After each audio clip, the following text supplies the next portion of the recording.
ఈ యొక్క కార్యక్రమాన్ని ఎంతో అద్భుతంగా తీర్చిదిద్ది ఒక మంచి మనస్తత్వంతో ప్రేమ, అనురాగం, మమకారం, ఆప్యాయత, అభిమానంతో ఈ యొక్క కార్యక్రమాన్ని పెట్టిన ఇంత చక్కటి కార్యక్రమానికి గౌరవనీయులు అంజిరెడ్డి గారు ఇచ్చేసేందుకు వారికి ఎక్కువగా నీళ్లు గల్లీ గల్లీకి పంపించడం, మనకందరికీ మంచి నీళ్లు అందిస్తున్నాడంటే ఎంత గొప్ప చెప్పుకున్నా తక్కువే. కానీ మనం గుర్తుపెట్టుకోవాల్సింది ఏంటంటే మనకు మంచి నాయకులు ఎవరు. ఇంటికి దీపం ఇల్లాలంటారు, మన ఆర్సిపురం దీపం మంచిరెడ్డి అన్న. మనకు ఆర్సిపురం మంచిరెడ్డి అన్న దీపం లాంటివాడు కాబట్టి మనం అన్నను కంపల్సరీ ఎన్నుకోవాలి. చూసి మంచి ఓట్లు, మన ఓట్లు అనేది అడ్డమ వచ్చిన వాళ్ళకి మాత్రం. గోదావరి మా ఆడపడుచులకు, సోదరుమణులందరికీ, పెద్దలందరికీ, తల్లులకు, అక్కలకు, చెల్లెలందరికీ చాలా ఇబ్బందికరమవుతుంది. ఒక్కసారి ఒకటి అలవాటు చేసిన తర్వాత, ఒక మోటార్ సైకిల్ అలవాటు చేసిన తర్వాత, ఒక ఆటో అలవాటు చేసిన తర్వాత, ఆటో లేకపోతే కనీసం కిరాయి ఆటోనన్నా ఉండాలనే ఉద్దేశంతోనే మనం మినరల్ వాటర్ అలవాటు చేసిన తర్వాత వాళ్ళకి మినరల్ వాటర్ లేకపోతే బోర్ వాటర్ తాగలేని పరిస్థితి ఉంటే వాళ్ళు వాటర్ ఏ విధంగా తెచ్చుకుంటారనే ఉద్దేశంతోనే గోదావరి ఆలోచించి వాటర్ బబుల్ అయితే మీ మగవాళ్ళ కష్టపట్టచ్చు. అర్థమైందా? అంటే నన్ను కూడా కష్టపెడతావా అని అడిగిన. మగవాళ్ళ కష్టపెడితే కనీసం వాళ్ళు వెళ్ళి వాటర్ అయినా తీసుకురాగలుగుతారు. ఒక్కసారి వాటర్ గిట్ట అలవాటు అయిన తర్వాత లేకపోతే ఇంట్లో తల్లి అయినా సరే, భార్య అయినా సరే, పిల్లల గురించి వాళ్ళ ఆరోగ్యం పట్ల మినరల్ వాటర్ తాగాలి. ఎట్టి పరిస్థితుల్లో ఇక్కడైతే ప్రతిరోజు ఉదయం నుంచి సాయంత్రం దాకా ఓపెన్ ఉంటుంది.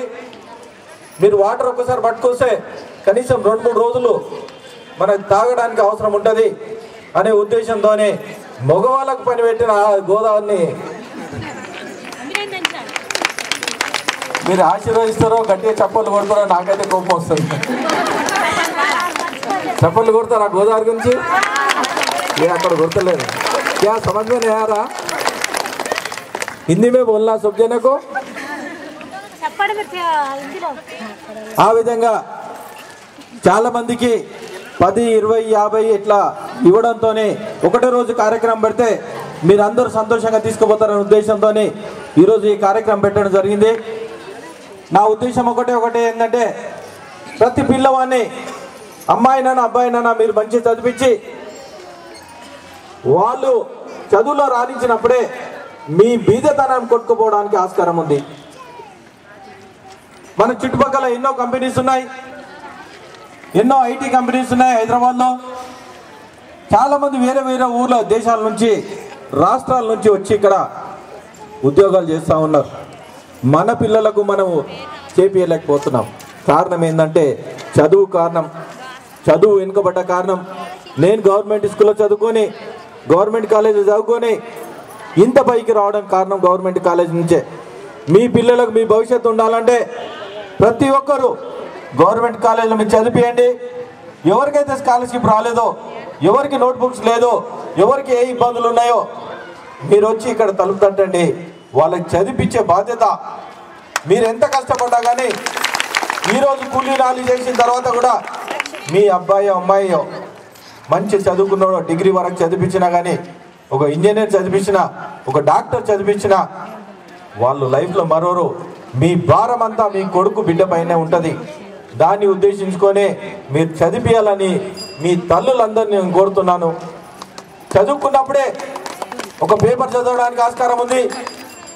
విదేశాలకు పంపించినా కానీ నా కొడుకు నా కాళ్ళ మీద నా కొడుకు తన కాళ్ళ మీద తను బతకగలుగుతాడని ధైర్యము రాగలుగుతుంది. ఆ ధైర్యంతోనే ఏ దేశం పంపించినా కానీ మనకి ఇబ్బంది ఉండదు. అది దృష్టిలో పెట్టుకొని మీరు చదివించాలని నేను కోరుతున్నాను. తర్వాత ఉద్యోగ విషయాల్లో చాలామంది కొన్ని స్కీమ్స్ ఉన్నాయి, గవర్నమెంట్ స్కీమ్స్ ఉన్నాయి, లేడీస్కి ఎన్నో స్కీమ్స్ ఉన్నాయి. ఆ స్కీమ్స్లో ఇంతవరకు ఏ రాజకీయ నాయకుడు ఈ గవర్నమెంట్ స్కీమ్స్కి 50,000 రూపాయలు మీకు రుణం వస్తుంది, మీరు ఏదైనా బిజినెస్ పెట్టుకోండి, ఏదైనా ఇండస్ట్రీ పెట్టుకోండి, మీరు బాగుపడతారని చెప్పిన నాయకుడు ఇంతవరకు ఎవరు ఉన్నారా? మీకు ఉన్నారా?